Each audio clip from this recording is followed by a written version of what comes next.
as you are getting ready to attack your round one applications. We are here to help you with that. Today's host for part 2 of our 2-part series is Alex Brown. He's been with ClearAdmit for a very long time. He's been an admissions consultant with us, just a general all-around ClearAdmit guy. Literally wrote the book on becoming a ClearAdmit, a guide on how to get into these top programs around the globe. And Alex has donated some time today to speak with all of you about what it really takes to get into your top target school in a round one application in this stressful time. And hopefully by the end of today's session and the end of the 2-part series, we'll make this process a lot easier for all of you. So with that, I'll pass it off to Alex, and thanks again. Great. Thank you very much, Mike, and for that introduction. Today is, as Mike said, a second part of a 2-part series. And so what I plan to do, obviously, is go through the second part. And then for the Q&A, which will follow, hopefully we'll have some questions, I'll deal with any issues related to round one applications. So not necessarily just what we talk about today, but also what might have been covered last week or what we've missed, and so on and so forth. As Mike said, I've worked with ClearAdmit for a lot of years. So I've been in the space a lot of years, but on top of working with ClearAdmit, I also was a senior associate director at the Wharton School for a number of years in admissions, and also did some teaching for the Graduate Managed Admissions Council for new incoming admissions officers. So I have a long sort of affiliation with the MBA admissions industry, love it, and I'm passionate about it. Okay, Mike, so to the first slide. Here we go. All right, so the first thing I'm going to talk about is the interview process, which follows a lot of the process that I discussed actually last week. So if your questions later are concerning essays, data forms, and so on and so forth, I can definitely readdress some of those issues. But today, starting off with interviews, there are basically 2 very broad types of interview that you would do at a top tier business school. One is what we call open interviews or invited interviews. And some schools, and the schools I list here, offer these open interviews. So these are interviews before you submit an application, or as in Kellogg's case, directly after you submit the application, but available to everybody that does submit an application. So that's how we term an open interview. So Tuck offers an open interview. Darden also offers an open interview for its early action deadline. I think that's what they call it. Duke and Emory. There might be 1 or 2 other schools that I've missed here, but nevertheless, these are some of the schools that do it. And like I said, Kellogg offers the same opportunity for all applicants. And what I would suggest is, and all these schools also have the option to invite candidates to interview after a review of the application if the candidate didn't pursue the open interview opportunity. But what I would suggest is, if any of these schools is your top choice, then you take advantage of the open interview. You don't want to leave it up to the school to make the decision whether it should interview you. The interview becomes another opportunity for you to make your case as to why you should be at their school. So doing the open interview is very important, especially schools like Tuck, which are great programs, but in maybe a slightly different location, and Tuck really wants to know that you're familiar and comfortable in that location, then going for that open interview is a good way for you to assess that and for Tuck to assess you in that regard. So do the open interviews if you can. And what I would suggest about Kellogg is try to apply a week or 2 before their deadline, so that when you opt for an open interview, you're not getting shut out because a number of other candidates have already filled up those slots. Then you sort of run the risk of being waitlisted before an interview, and that's not necessarily a good thing. So for Kellogg, try to apply a bit early to make sure that you do get the open interview opportunity. So always pursue this option if it's available and reasonable for you to do so. Because it's an open interview, it will be what we call a blind interview.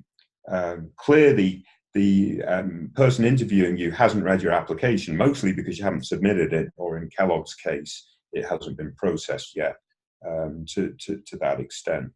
So as a blind interview, you're basically going to sort of talk about your application in a pretty broad basis, and I'll talk a little bit more about that in a minute.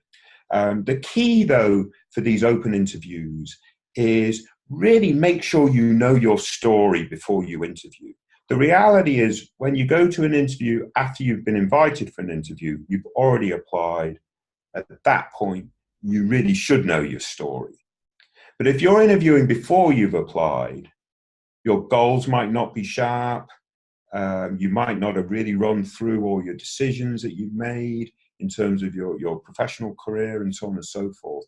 So you really do want to do a bunch of preparation prior to the open interview that you would have ordinarily have done for other interviews just through the process of applying to the school.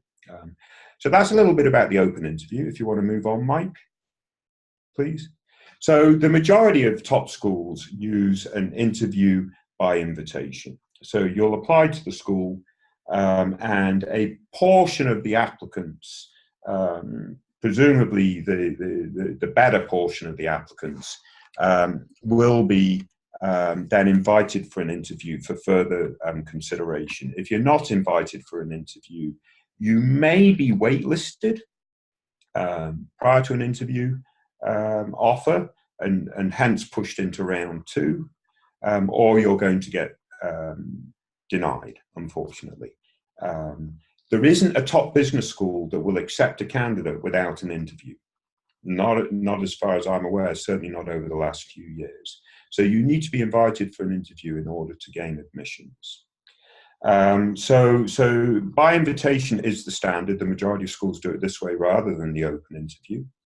And I would say that the majority of interviews, regardless of whether they're blind, not blind, and so on and so forth, they're a mix of a resume-based interview. They want to know your decisions you've made in terms of your career and your goals and why you've selected that particular school and so forth.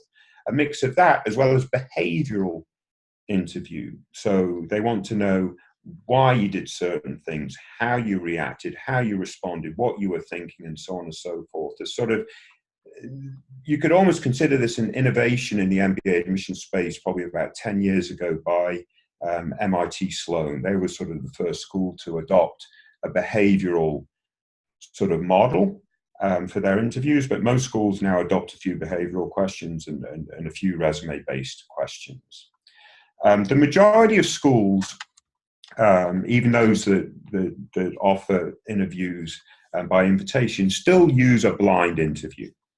The person interviewing you won't have read your application.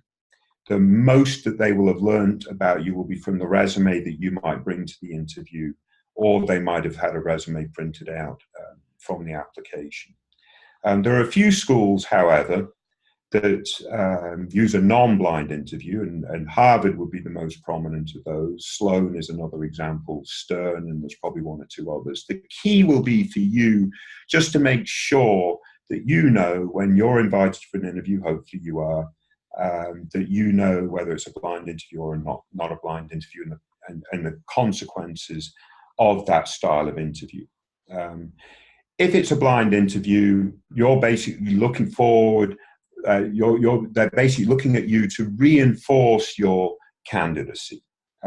So you know your story. You're going to repeat some of that story in your interview. You don't have to find necessarily different examples just because you addressed an example in one of your essays. In fact, because you addressed your best stories in your essays, it's likely those stories will reoccur during the interview and should reoccur, because the interviewer doesn't have your application.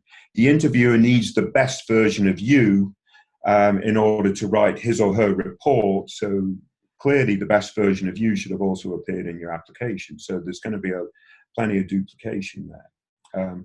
Your job showing up for the interview will be to provide a resume.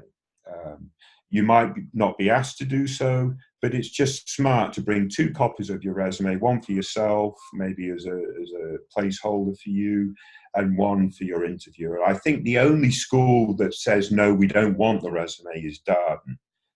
But again, schools change things sometimes from year to year, so you just want to check on that.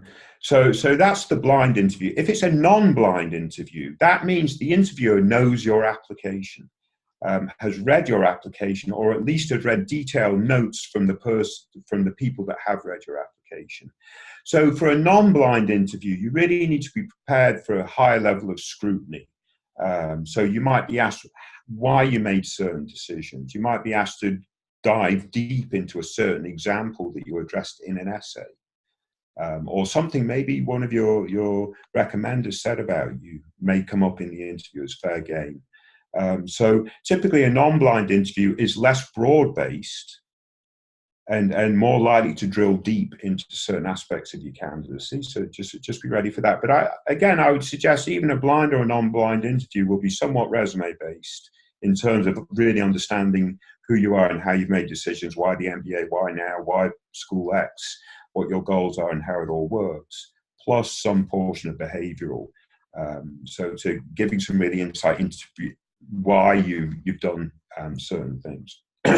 And then there are some schools that adopt additional sort of quirks to their interview process, and that's perfectly fine for them to do that. My old school that I used to work at has a team-based exercise for you to participate. Ross also has a similar sort of team-based exercise, slightly different. And, these exercises are quite difficult actually to prepare for in advance. But you'll get a certain case in the case of Wharton, and you'll be asked to sort of present your position on the case and try to come to some team consensus with the other people that have presented the same case. They're on this sort of learning team exercise. And it's supposed to emulate some of the experience in the MBA program and to see how you sort of behave and react in that context. But even in the case of Wharton, you'll still have some kind of one-on-one interview afterwards with an admissions person. In the case of Ross, their team-based exercise is actually, I think, still optional, not required, and their main interview is a blind one-on-one interview. London Business School actually is quite cool. They give you something to present directly in the interview. So thinking on your feet, how do you present a certain topic and so forth. That could be a little nerve-wracking, but you should prepare for that. In INSEAD, you'll be interviewed by 2 different people, sort of a mix between blind, non-blind interview, both alumni. So the point is, just know the different schools where you're invited to interview and know the style of interview. And quite honestly, not to push Clear resources directly all the time, but we have a fantastic interview archive for all these schools. So you can read a whole bunch of reports for the different schools where you're invited to interview. If you move it on, Mike, please. Great. So where should you interview? Oftentimes you're given options. I would suggest if you can interview on campus, that would be your best bet. If possible, if within your resources. For some schools, it's pretty much required. If you're going to interview, Stern really wants you to be in there. You're going to interview at Tuck, you want to be at Tuck, and so on and so forth. For some schools, you can make the case, well, they're doing hub city interviews, so I'm going to interview with an AdCom in my city. I've already visited the school. You can make the rational case that it's okay to visit, to interview remotely. But I would suggest in most cases, it's best to interview on campus. It sends a positive signal to the school that you're keen, obviously, to be there. So like I say, interview on campus if possible. Hub cities with AdCom is definitely a preferred option over interviewing with alumni around the world if the school offers hub city interviews, etc. So that's a little bit about the location of the interview. I mean, the other thing that you can do is Skype interview if you are in a remote location that's not serviced by alumni of the school and hub city. You know, it's not a hub city location. And I would say a Skype interview requires actually more prep because you've got to be prepared for the technology. It's a little unfamiliar environment, so you've got to be really on game for your interview, not to get intimidated by potentially the sort of environmental conditions that are a little bit different. It's a much better to be one-on-one with somebody and be able to read their body language and so forth as you're going through the interview, rather than doing it on a screen with someone that's not exhibiting much response in their body language, I think. So who should you interview with? AdCom, alums, students. Again, different schools give you different options. I would suggest, again, if you can, try to interview with the AdCom. It might be, you know, some would argue that's the highest risk actually because they're the decision makers, but I would say it's the highest reward too because they are the decision makers. So getting face time with AdCom, if that's an opportunity. Some schools you can interview with AdCom, right? So it has to be alumni in the case of Columbia, Stanford, or it has to be students in the case of Texas, Anderson, I think. But again, different schools give different options. I would suggest AdCom is your preferred option, students second. Alumni, the key with alumni interviews can be very good, but also they're the most variable sort of interview, whereas most interviews are 30 minutes and start and stop and so on and so forth. Sometimes the alumni can go on for longer and shorter. Sometimes, you know, whether it's a blind interview or non-blind, they use different sets of questions and so forth. So it can be a bit more random, I should say, in the case of alumni. So that's a bit about who's interviewing. All right, next slide, please, Mike. All right, and finally, in terms of interviewing and interfacing with the application directly, I just want to a quick reference to video questions. So this is becoming a little bit more of an accepted part of the application as more and more schools get in tune with the technologies that are now available to them. So some of the schools that use video questions are Yale, INSEAD, London Business School, Kellogg, and I'm sure other schools are adopting this technology this season as part of their application. And the video questions could be asked as a main component of the application, or it could be subsequent to the application submitted, prior to an interview invite, or part of an interview invite prior to the interview, and so forth. So it comes up in different parts of the application. But schools are starting to really like the video question format because for them it provides a little bit more authenticity from the candidate. So the candidate can't necessarily always over prepare, like with your essays. You can, you know, work with consultants and various other people to really help shape your essays. When you're answering those video questions in real time, it's really much more about you, your authenticity, your communication skills, your spontaneity, how you think on your feet, and so on and so forth. So schools are starting to really appreciate what they can learn from this environment. So I would suggest if you're applying to a school that uses video questions, that you do as much sort of practice ahead of time in terms of the use of the technology, you know, whether it's, you know, whatever it might be, sort of creating a video of your iPhone and so forth, and then going over the video and reviewing it yourself and seeing how you come across and so forth. Make sure as you answer these questions that you're fully consistent with, you know, the messaging of your application. So you obviously, as another medium that the school is using to understand you better and know you've got to be consistent with how you address certain questions in your essays and so forth in the data forms. And stage the setting. Make sure that you look reasonable on the video, and your background looks good and so forth. And I hate to do it. I'm kind of looking at my background now, and maybe I didn't prep my setting as appropriately as I should. But nevertheless, you should do that certainly in your applications. You're going to get a series of short questions, and you're going to get a limited time to respond. So it can be quite challenging if you don't know those questions ahead of time. And there will be certain resources out there on the internet, and even sometimes provided by the schools directly themselves, to help you sort of prepare for those particular questions. So just bear in mind the video questions are sort of a new feature of the MBA admissions world, probably the last sort of 2, 3 or 4 years now. They've been used. Next slide, Mike. Okay, I want to talk a little bit. So I've basically now gone over the main components of the application, and I'm hoping that that's all been very useful. I want to talk now about some broader issues that can really help you through the entire application process. And one is you really do need to visit schools to the extent that you can, either prior to your application or for the interview if you can't do it prior to the application, in terms of really helping you strengthen your application. And it strengthens your application in 2 broad ways. Firstly, it really does show that you have a good commitment to the school, right? If you're prepared to spend the additional time, effort, and resource to go visit the school, you're sending a strong signal to the school that you want to be at that school, right? So from that pure sort of Machiavellian sort of perspective from the school standpoint, they like people that visit their schools before they apply, and if not for that, at least for the interview.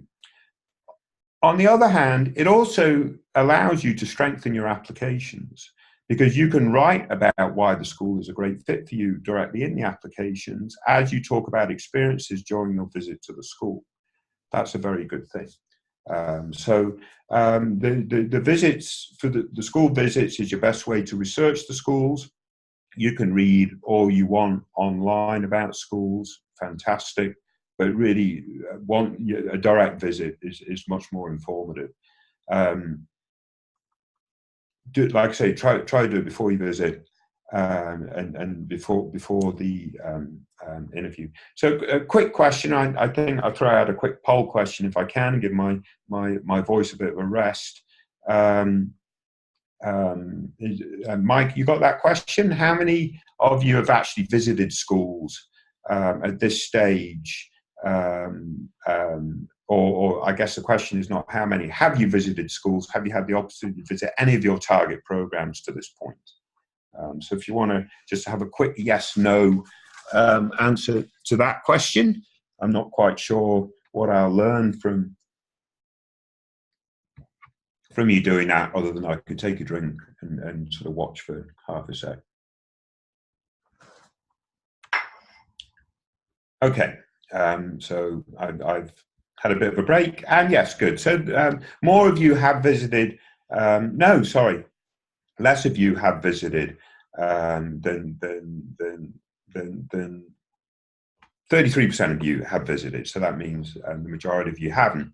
And I would suggest, if you can, still try to do that before you apply. But if you can't, certainly before the interview or for the interview, try to visit. Prior to your visit, really prepare hard, right? So don't just think, well, I'm going to go visit the school. That's fantastic. I will just show up and that's good enough. Check the box, tell them I visited, and they'll think I'm very keen. You want to use this day's visit or whatever it is to really learn what you want to learn. So think long and hard about what you want to learn before you visit, and then during your visit, take notes, learn a lot.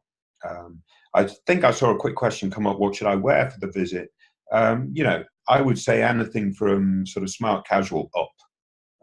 Your students themselves will in the program sort of smart casual, dress down a little bit maybe, but you want to make a good impression.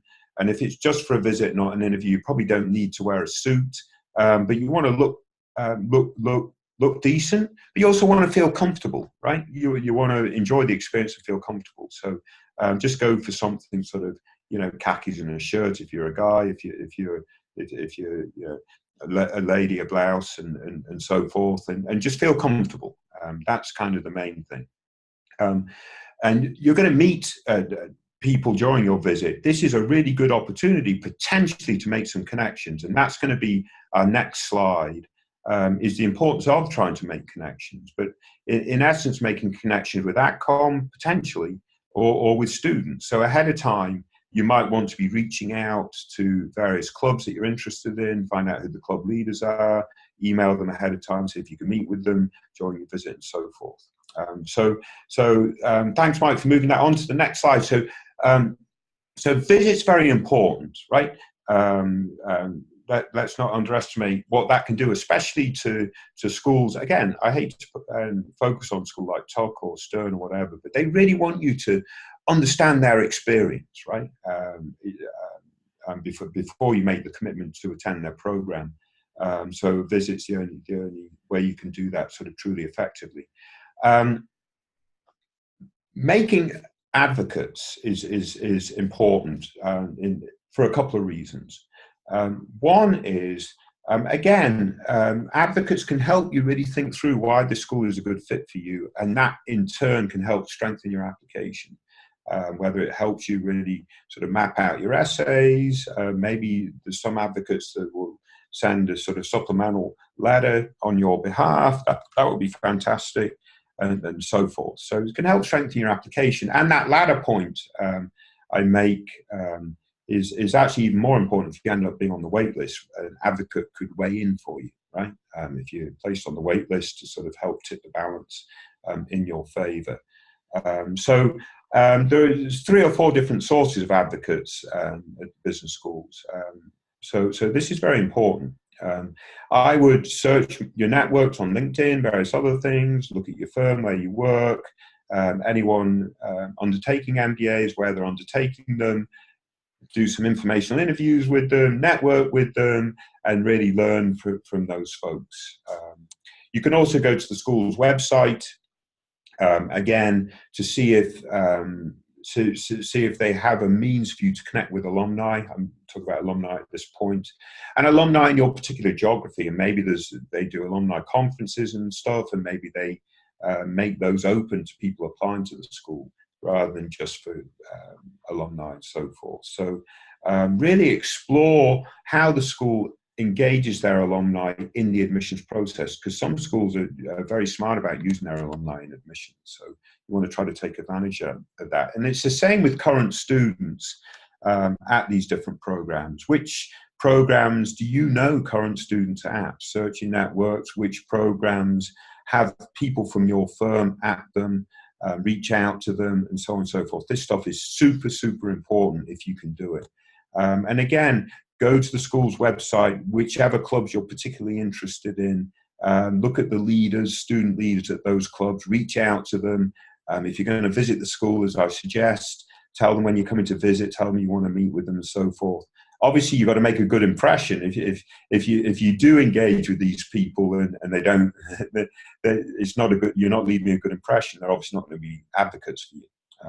But sort of do all this networking if you can in a sensible fashion. This could really pay dividends, not only in your application again, but also later down the road.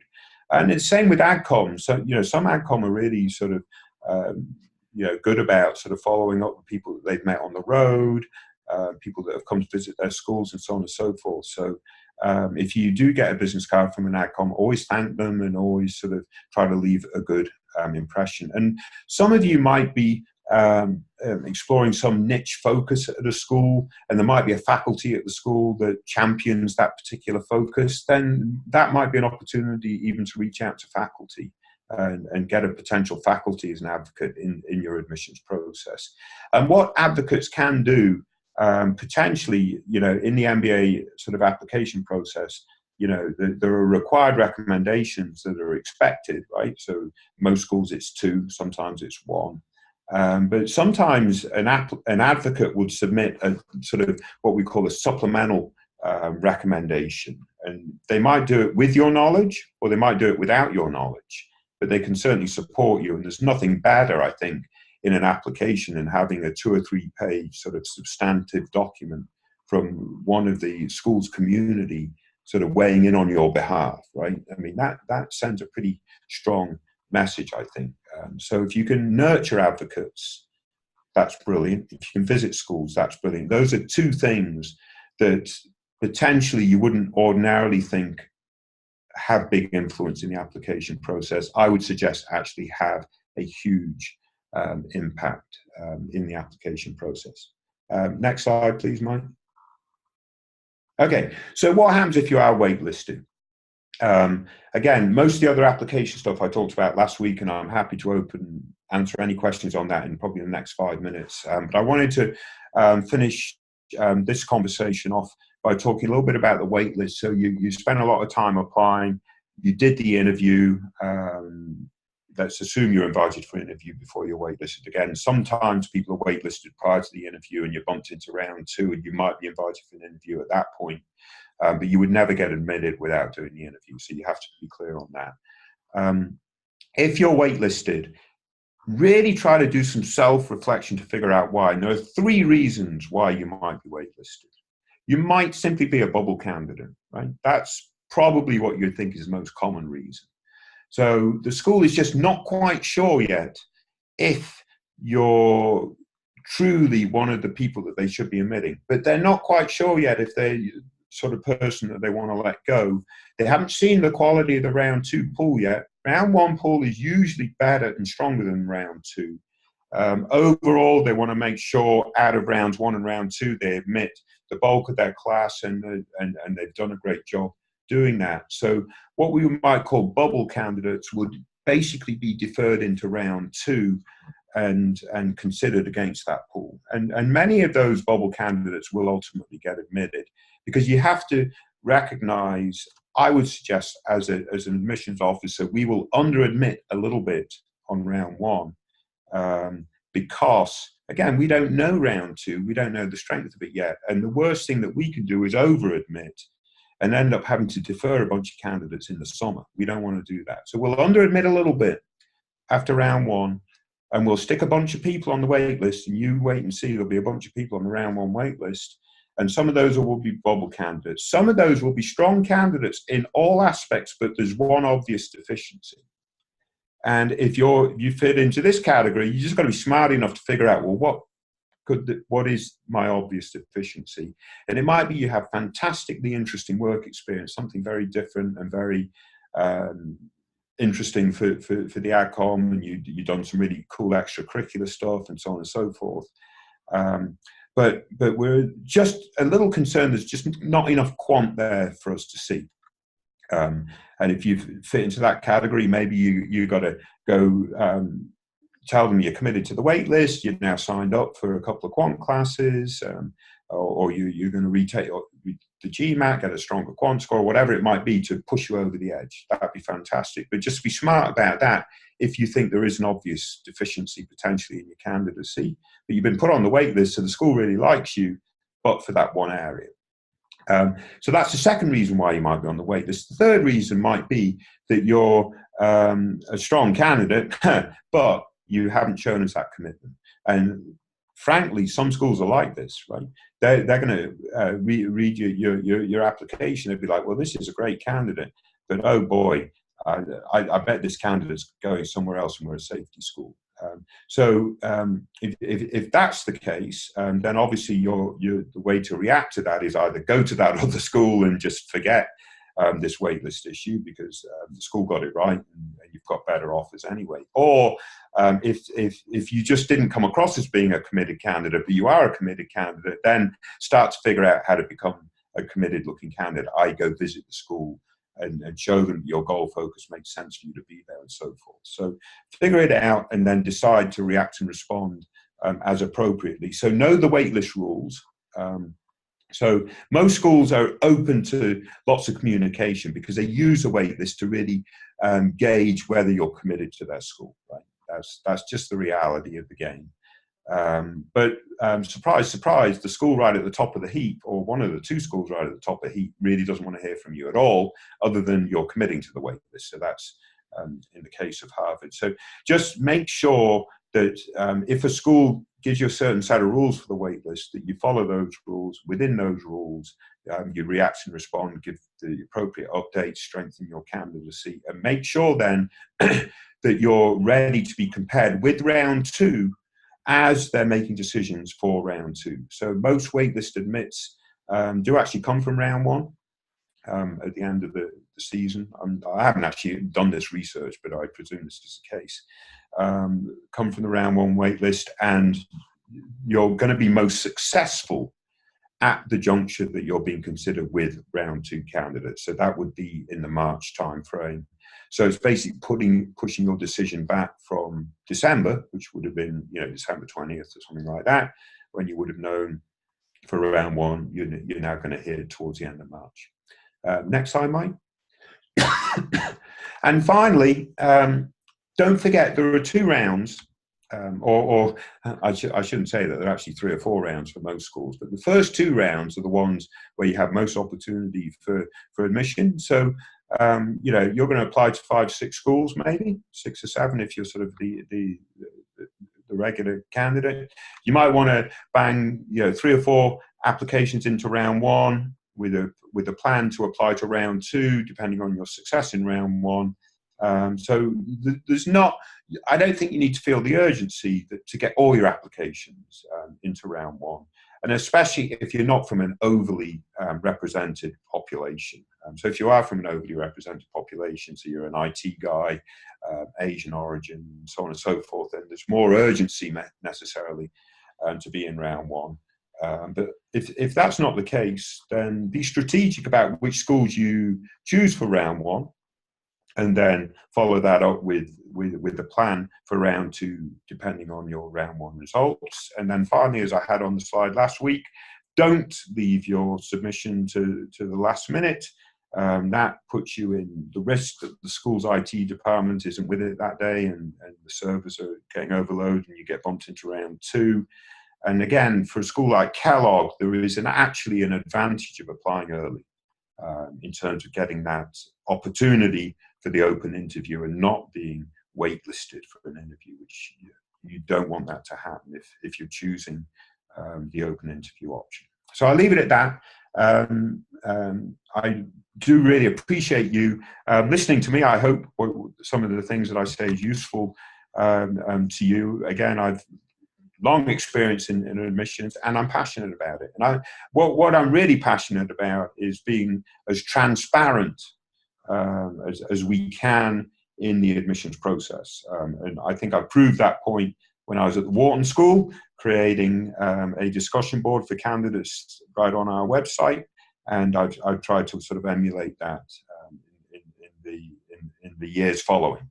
So, Mike, if you let me know if we have questions, I can sort of answer those questions directly, and that would be fantastic. And I'll open it up for questions.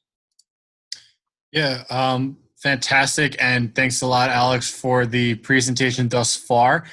Just as a reminder, if anybody does have questions, feel free to type them into the chat box on the platform right now, or in the Q&A. Either way, we'll be able to answer the questions through those 2 platforms. So a question from earlier, which kind of fits in with interviews, but it was a little bit more of kind of like a specific situation, right?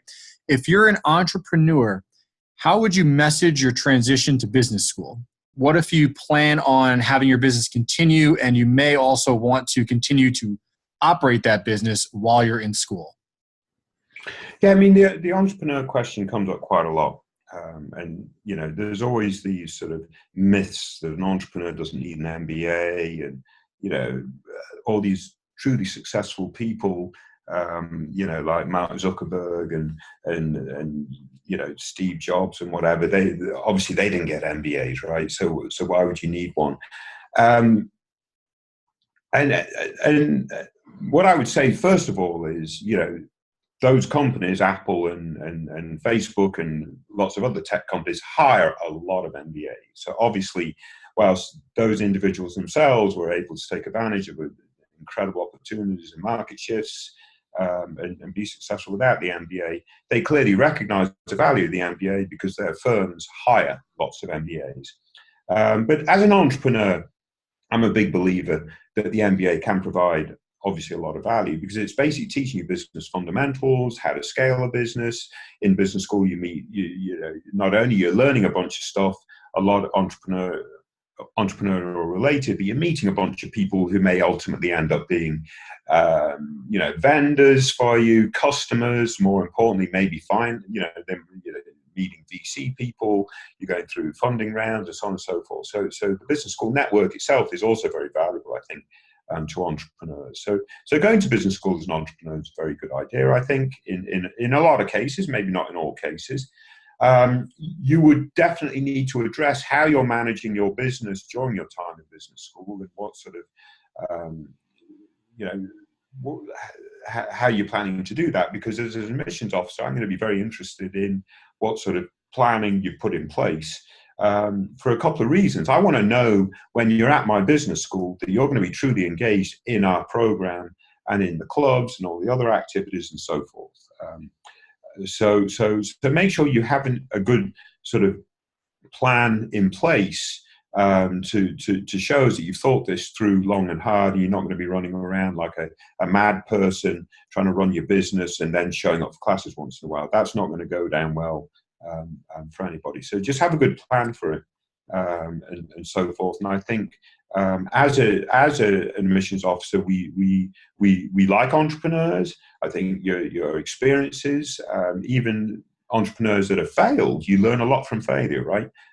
Hopefully you don't have a career history of pure failure, and you progress and move forward after the failures to some successes and so forth.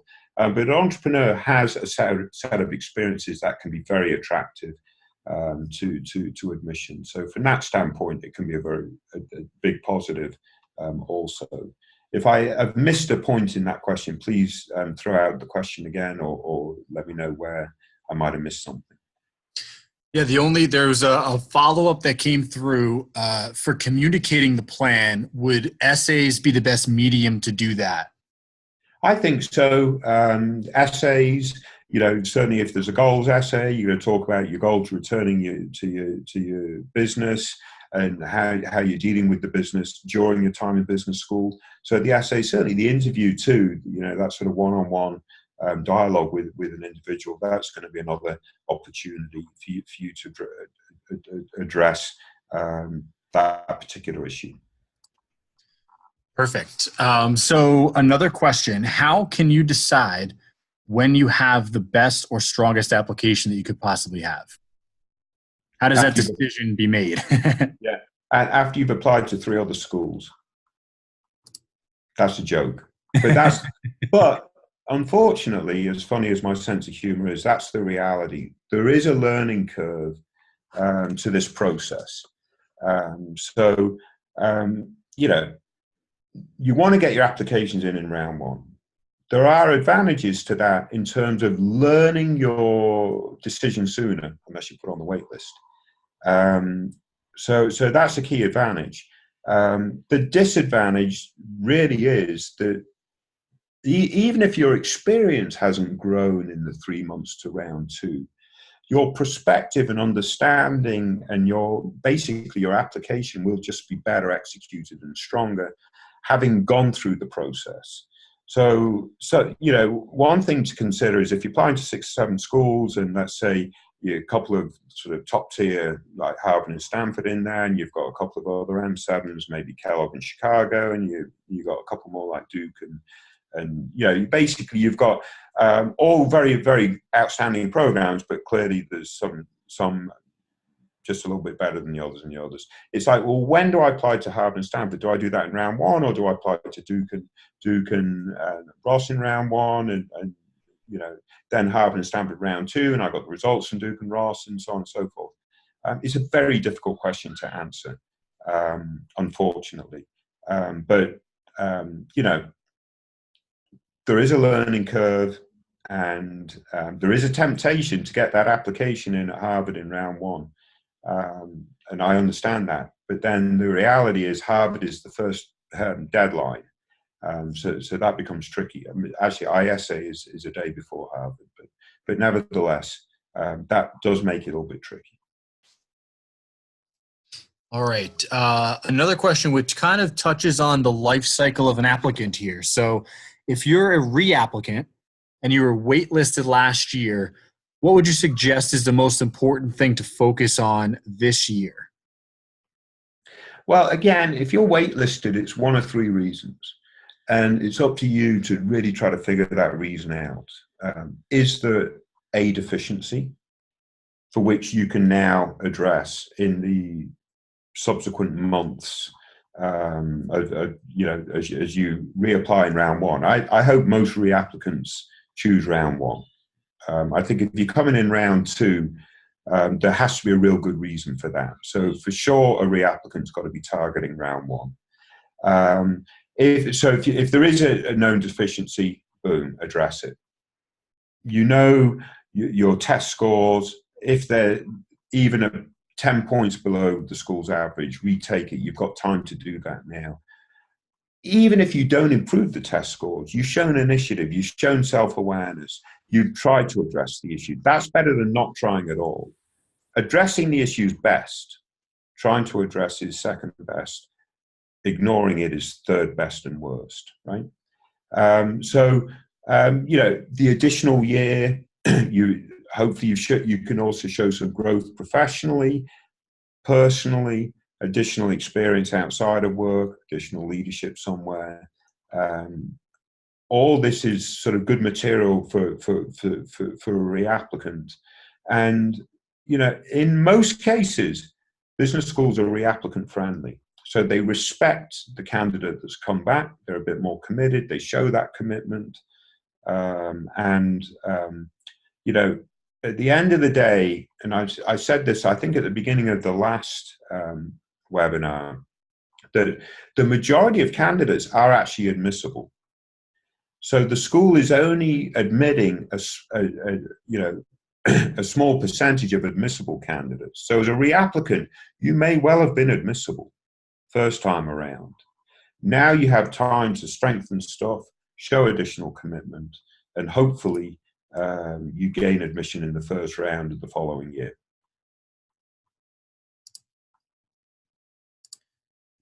All right. So we have another person in a former wait list and now looking to reapply. So if you have a application you were waitlisted last year, test scores have only increased marginally, the business that you've run, not a lot of changes, not a lot of things to really upgrade. Do you recommend reapplying in round one or round two, I guess giving yourself more of an opportunity to make changes? You see, again, this is a very tricky question because I personally believe waitlist folks need to come in round one. I suppose the only caveat is there a big opportunity in the next 2 or 3 months down the pike that's going to make a substantial change? And then use the optional essay to explain why you chose the round two route. But make sure you go to work and ask your boss to give you something substantial to get your teeth around that you can use in the application. Again, you've got to be smart about this. If you're applying to business school, whether you're a reapplicant or a first-time applicant, when you know you're applying to business school, if you're in a firm that's business school friendly, then go to your boss and say, look, next year I'm applying to business school, or in 3 months or whenever it is. Give me a project that's tough so I can really be challenged and use that experience as part of my application, right? Be very smart about this stuff. Be proactive. Don't just wait for an opportunity to come along.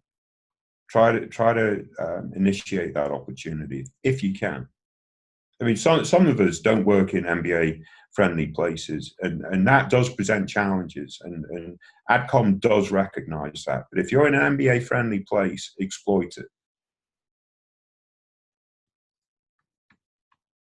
Yeah, and I guess another thing to always consider as well is, each program that we're talking about in each of these schools, they do have a certain kind of archetype of an individual who would attend.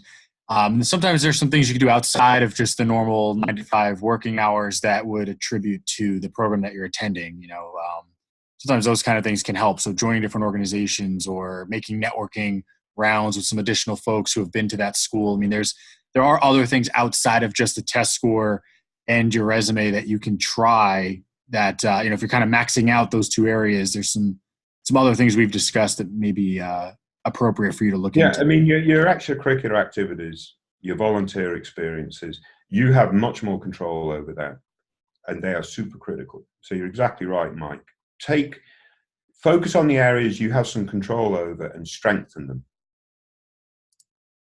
Let's see. So another question, and I think we touched on this, but I guess a more specific ask. When you're reaching out to the individuals at schools that you may already know, let's say you're reaching out to faculty that you don't already know, but you might want to study under. Is that appropriate to reach out to them to try to connect during a visit? You see, the faculty question comes up, and quite honestly, out of the list of sort of people you should be reaching out to, sort of AdCom, students and alumni, I'd put faculty at the bottom. Not for any other, I mean, they're obviously the critical to the MBA experience, but they're not as directly involved in MBA admissions at the top schools as some might presume. So I would only pursue a faculty connection if I'm truly passionate about a field of interest that a particular faculty has demonstrated sort of a research agenda for that particular field. So don't do it in a superficial way. Do it because you truly are interested in what they're doing. And then send them an email, explain who you are, explain why you're interested in it, not just because you're applying. And then tell them when you're coming to campus and if there's a chance to meet. But don't do this at a superficial level. You've got to do this because you are truly interested and sort of passionate about that particular field of study.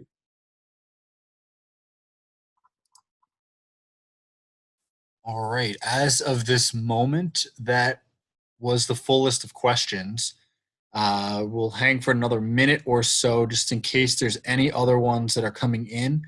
Sure. One thing that may be good to mention, we did mention a little bit of some of the materials that we do have at Clear Admit.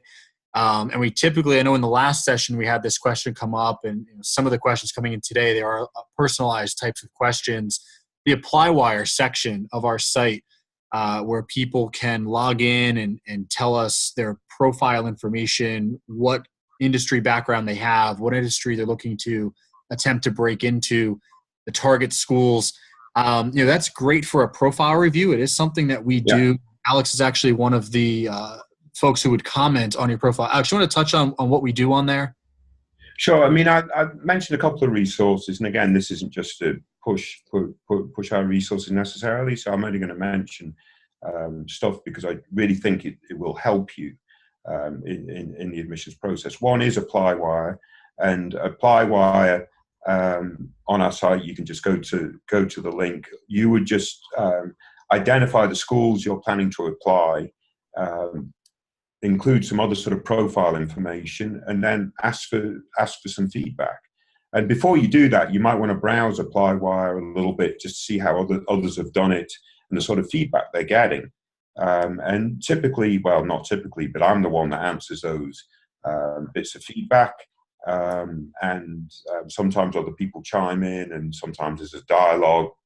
I'll give feedback, and then the person comes back to me, and I provide more feedback and so forth. So ApplyWire is good. If you're invited for an interview, or if you're going for an open interview, so you've got an MBA interview, then I don't think you can beat our interview archive.